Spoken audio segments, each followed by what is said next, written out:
Wala mga lodi, ito may titimusan tayo lumian. Tago to, oh. Yun, doon pandaan, no?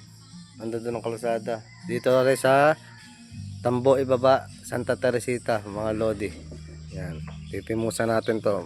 Balita, yung masarap din daw to eh. Sarado dun sa isa eh.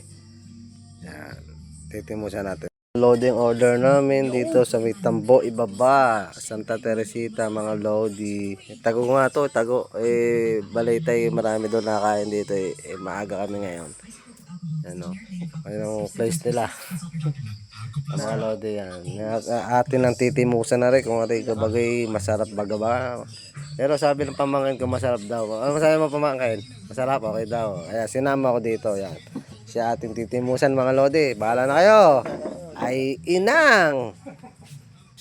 Lodi lasa oh. Wala na ano. Sarsan na lang yun mga lodi. Yan sa pamangkin ko, basta rin oh.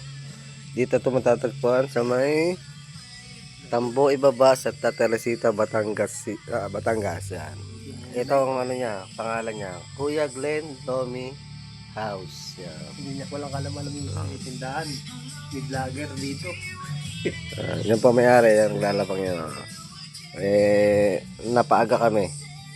Kaya siya mga lodi. Yun na.